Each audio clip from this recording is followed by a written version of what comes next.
Hello everybody, welcome to KPIS Delhi's CARE initiative, Current Affairs through Reverse Engineering. These are the articles that we'll be seeing today. Maharashtra mandates inclusion of mother's name in government documents. This is a very good move to acknowledge the importance of role of mothers. So the context and the news snippet are given in one single statement. So the Maharashtra cabinet has mandated inclusion of mother's name in all the government documents, including birth certificates, school records, property documents, Aadhaar cards and PAN cards effective from May 1st with the exception for orphans. Okay. So you can mention the snippet in your mains answer also. Alright. And what are the other government schemes that are very prominent with respect to women or girl child? Beti Bachao, Beti Padhao, Working Women Hostel Scheme, Working Women Hostel Scheme. The other one is STEP. What is STEP? Support to Training and Employment Program for Women. The other one, as we discussed in the previous classes through MCQs, Swadhar Grih Scheme. What is Swadhar Grih Scheme? Swadhar Grih Scheme is a government project to empower women in India by providing them with shelter, food and clothing. Okay. Now, consider the following statements. Karnataka cabinet has made it mandatory to include mother's name in place of father's name in all government documents from May 1st. It is not Karnataka cabinet, it is Maharashtra cabinet, right?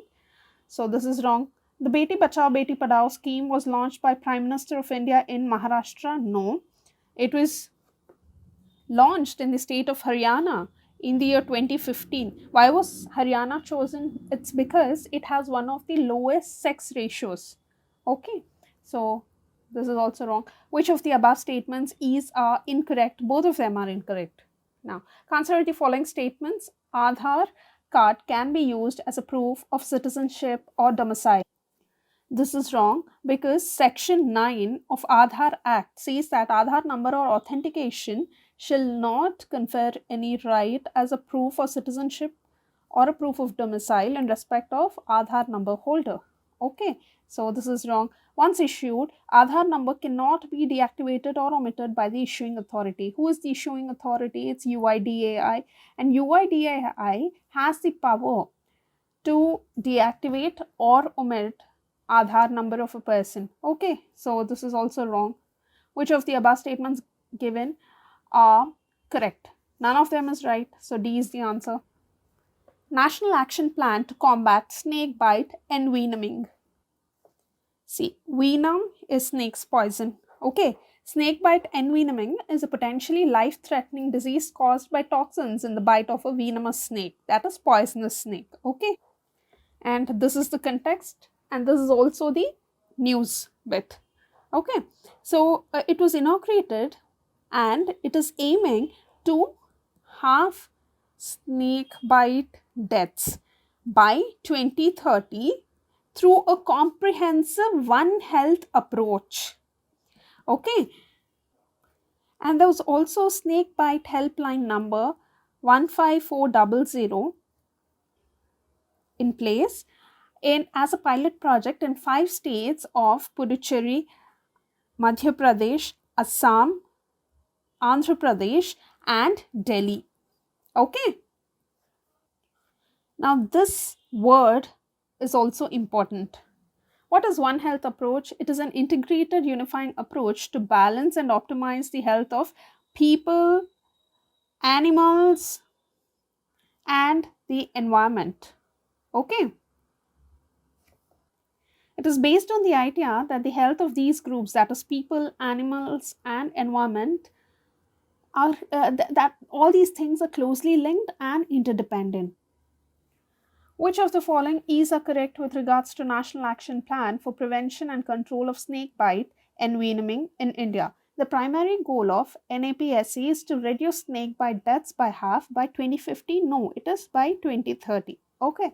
One Health approach would be used to reduce snake bite deaths in India. This is correct. Okay, so only second statement is right. Now, with reference to polyethylene terephthalate, the use of which is so widespread in our daily lives, consider the following statements. See, this polyethylene terephthalate is nothing but, this is PET bottles, Coke PET bottle. You must have heard this, no? Coke PET bottle. That bottle is made out of this thing. Okay. Okay. Its fibers can be blended with wool and cotton fibers to reinforce their properties. Yes, this is true. Containers made out of it can be used to store any alcoholic beverage.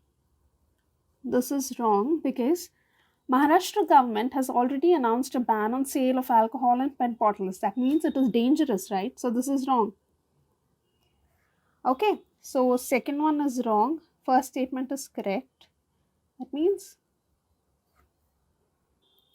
these two are gone. Now, bottles made of it can be recycled into other products. Yes, this is correct because PET, PET bottles, all these things are very widely recycled. Polyethylene terephthalate is the most widely recycled plastic.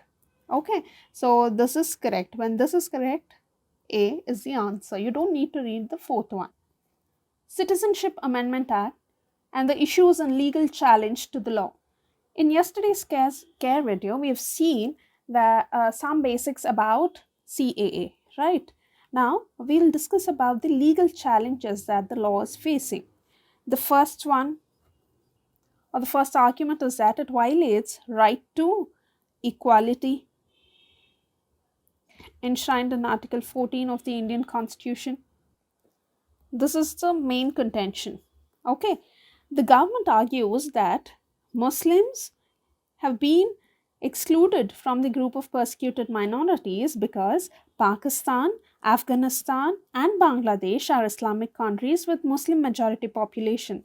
Therefore, there is no chance for persecution of this Muslims group. Majority population usually will not be persecuted. That is the argument that the government is giving. Okay, and the court also opined that any differentiation between groups of persons must be founded on a intelligible differentia. What does this mean? This means that the difference should be capable of being understood. That is the first issue. The second issue is that Section 6A of the Citizenship Act. This Section 6A was introduced in the Citizenship Act after signing the Assam Accord in the year 1985. And the accord determines who is considered a foreigner in the state of Assam and sets a cutoff date. What is the cutoff date? It is March 24, 1971. Okay. And this was upheld by Supreme Court also. Now, after the government has notified CAA rules, the cutoff date is December 31st, 2014, right? So there is dissonance in between these two dates. This is also an issue. Consider the following criterion to differentiate between group of persons. It must be arbitrary. This is absolute nonsense, right? So first is gone. What criterion must any differentiation between groups of persons fulfill according to the Supreme Court? First one is gone. Okay, 3 is common to both of them, so 3 is right. Now, it must be based on religion. No, this is wrong. It must be based on political considerations. This is also wrong. It is C.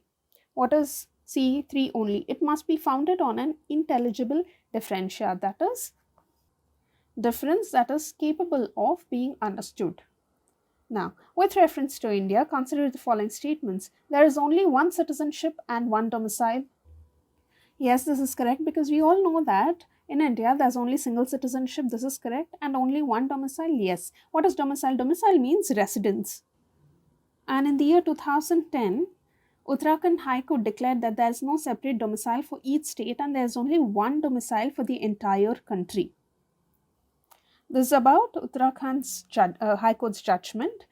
See, one domicile is allowed in India. That means domicile certificate can be made only in one state or UT.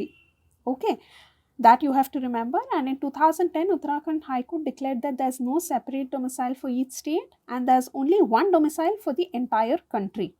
Okay, so these two things you have to remember. This first statement is correct. Which of the above statements given are correct? So first statement is right, which means this is gone. 2 isn't there in the option, so this is anyways wrong. And third statement, a foreigner once granted citizenship cannot be deprived of it under any circumstances. This is wrong because the person's citizenship can be terminated by central government if he has obtained the citizenship by fraud or he has shown some kind of disloyalty to the Indian constitution. Okay, so this is wrong. So A is the answer. We'll read the second statement also. A citizen by birth can become the head of the state. Citizen by birth is referred to as jus soli. By virtue of soil, he has become the citizen. Citizenship through jus soli, that is by virtue of soil. Okay, in India, this statement is wrong because the president in India can be a citizen by birth as well as a naturalized citizen. Both of them are eligible for the office of president. However, this is different in USA where only a citizen by birth and not a naturalized citizen is allowed. Okay. SBI submits electoral bonds data to Election Commission. What is the context?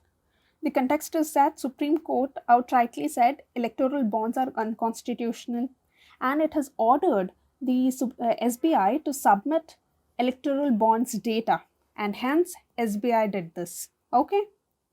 Now some basics about electoral bonds. Electoral bonds are an instrument through which anyone can donate money to political parties. Which political parties? Political parties registered under Section 29A of the Representation of Peoples Act of 1951 and which secured not less than 1% of the votes. Not less than 1% of the votes polled in the last general election to the House of People or Legislative Assembly of the state are eligible to receive electoral bonds. Okay, so these two are the preconditions. The bonds are sold in multiples of rupees 1,000, 10,000, 1 lakh, rupees 10 lakh and 1 crore, and these can be bought from authorized branches of State Bank of India via check or digital mechanism and not through cash. Okay, and the political parties can choose to encash such bonds within 15 days of receiving them and fund their their electoral expenses. And electoral bonds can be bought only during specific windows of time. Okay, these are some basics about electoral bonds. But why did the court say they are unconstitutional? Reason one, that the scheme is in conflict with Representation of Peoples Act of 1951 that requires the political parties to disclose their contributions and expenditure. And it also violates the right to information.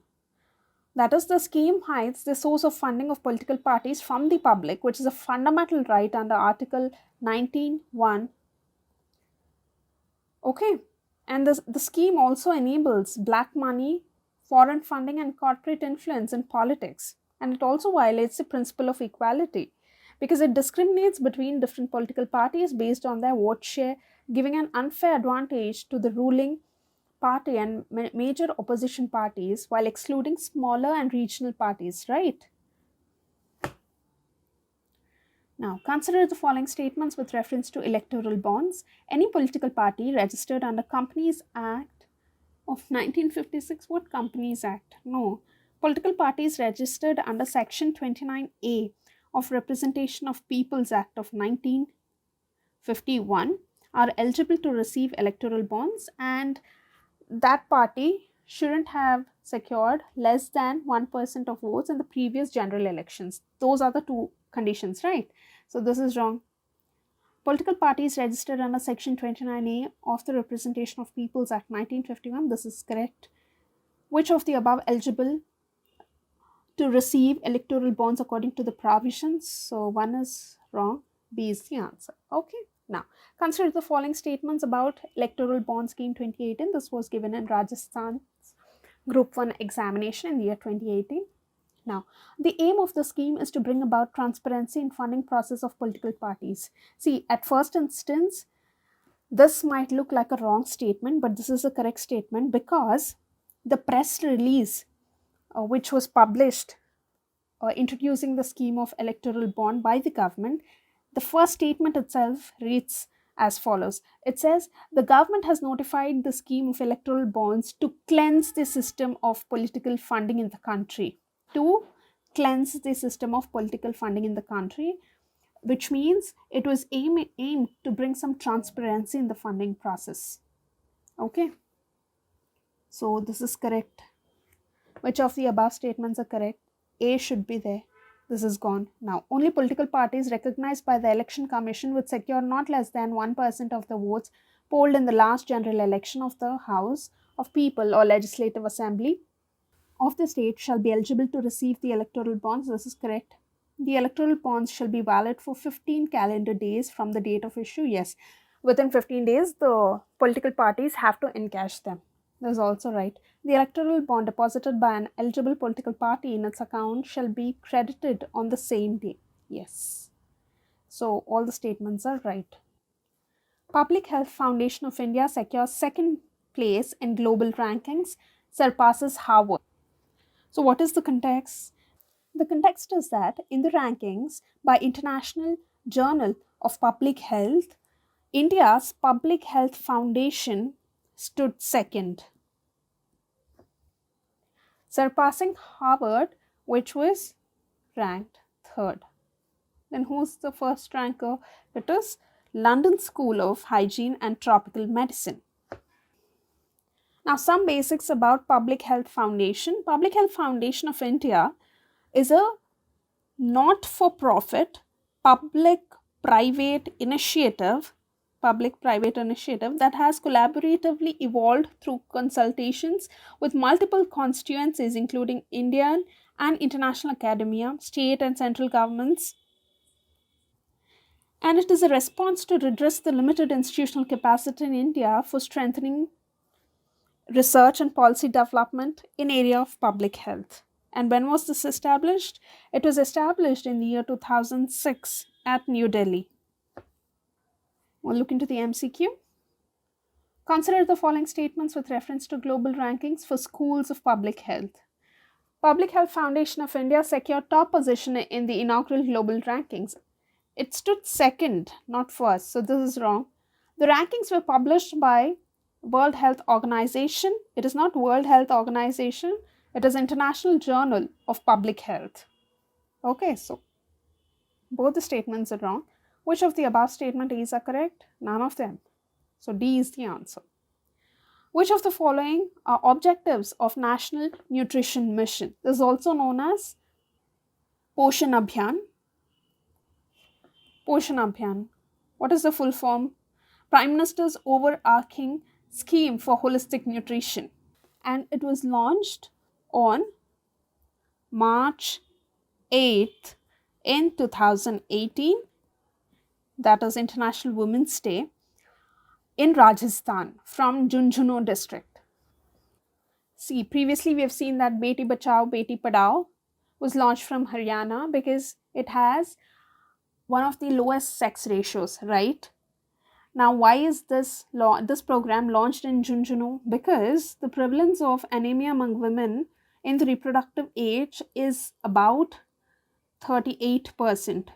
Okay, so that's why nutrition levels are also low. That's why this program was launched from that place. Okay. Now, to create awareness relating to malnutrition among pregnant women and lactating mothers, this is true. To reduce incidence of anemia among young children, adolescent girls and women, this is also true. If you know why it was launched from Junjunu, then you will mark this as also correct. Right. So 1 and 2 are right, which that means D is gone. Now, to promote the consumption of millets, coarse cereals and unpolished rice. See, this thing wasn't mentioned. To promote the consumption of poultry eggs? No. So 1 and 2 are correct. IREDA 38th Foundational Day. What is IREDA? It's Indian Renewable Energy Development Agency Limited, IREDA, and it commemorated the 38th Foundational Day on March 11th, 2024.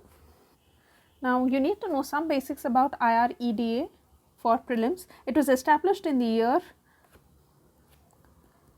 1987 as a public limited government company under the Companies Act of 1956. Okay. And in the year 2015, it was conferred with the status of Mini Ratna Category 1 by the Ministry of New and Renewable Energy, and the same ministry upgraded it from Schedule B to Schedule A category Central Public Sector Enterprise. Okay. And what is the function of this IREDA? It plays a significant role in promoting, developing and extending financial assistance for renewable energy and conservation projects. For example, it has given loans exceeding rupees 7,000 crore for the development of the mega renewable energy power park in Anantapur district of Andhra Pradesh, and world's first solar floating PV project was supported by IREDA in Ramagundam, Telangana. Now let us look into the MCQ. Recently, IREDA commemorated its 38th Foundational Day on March 11, 2024. What does IREDA specialize in? Agriculture? No. Infrastructure? No. Renewable energy development? Yes, this is correct. Consider the following statements with reference to solar energy production in India. India is the world's third largest producer of silicon wafers used in photovoltaic units. This is wrong, because see, if you see the trend in silicon wafer production or silicon production, China is stopping it, then Russia, then US and Brazil. They are the largest producers of silicon. Okay. So India is neither in the top 5 producers of silicon nor silicon wafers. So this is wrong. Solar energy tariff is determined by Solar Energy Corporation of India. No, this is wrong, because it is determined by Central Electricity Regulatory Commission.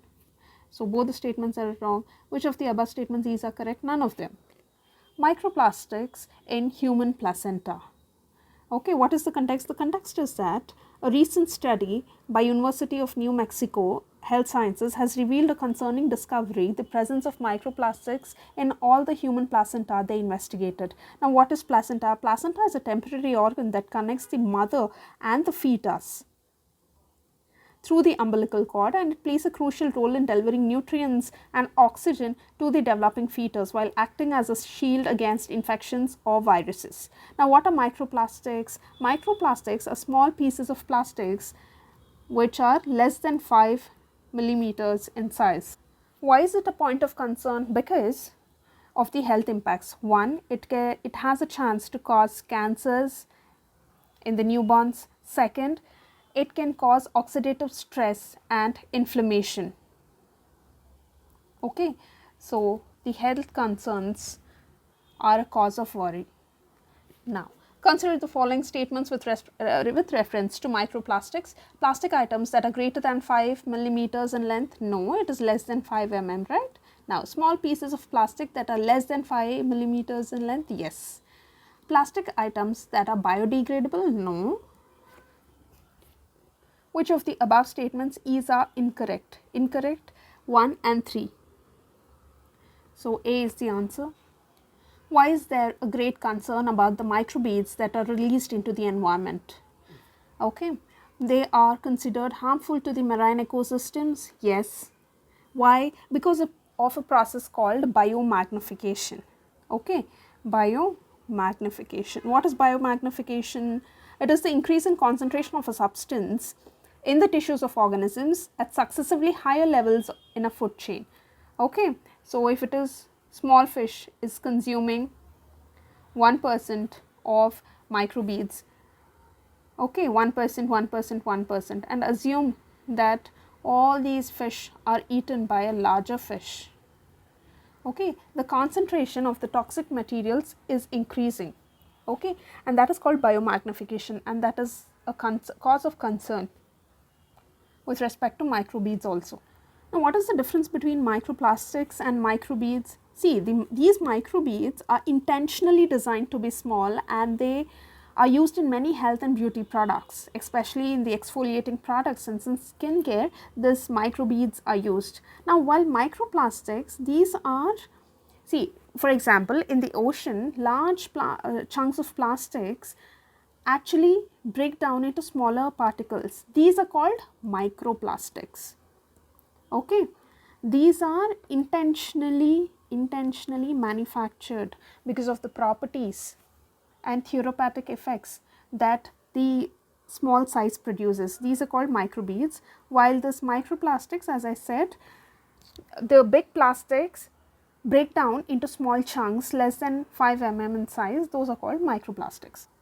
Life expectancy dropped by 1.6 years during pandemic, says Lancet study. The context is also given in the article itself. So it says that though there was some increase in the life expectancy due to medical interventions in the previous years, however, the pandemic years 2019 to 2021, there was a dip by 1.6 years. Okay, and it also said that the life expectancy declined in 84% of the countries and territories during this time, highlighting the devastating potential impacts of novel pathogens. Also, it mentioned that some of the largest drops in life expectancy include Mexico City, Peru, and Bolivia. In these countries, there was a large dip. Okay, and also it says that 1 in every 4 children that died during the pandemic are from South Asia, and 2 in every 4 children who died lived in sub-Saharan Africa, which means 25% of the children who died are from South Asia and 50% of the children who died are from sub-Saharan Africa. Let us look into the MCQ. Consider the following statements. According to the study published in the Lancet journal, global life expectancy dropped by 1.6 years between 2019 and 2021 according to the study. Yes, this is correct. Mexico City, Peru, and Bolivia countries have experienced some of the largest drops in life expectancy according to the recent reports. This is also right. Which of the above statements are correct? Both the statements are right. Now, which one of the following issues the Global Economic Prospects report periodically? It is the World Bank. What are the other reports that the World Bank releases? One is the International Debt Statistics. Second, Atlas for SDGs, Atlas of Sustainable Development Goals. RISE report, Regulatory Indicators for Sustainable Energy. Fourth one, Remittances and Migration report. Fifth one, World Development report. Sixth one, Global Findex. Seventh one, Logistics Performance Index, and eighth one is this Global Economic Prospects. This is it for today. All the best.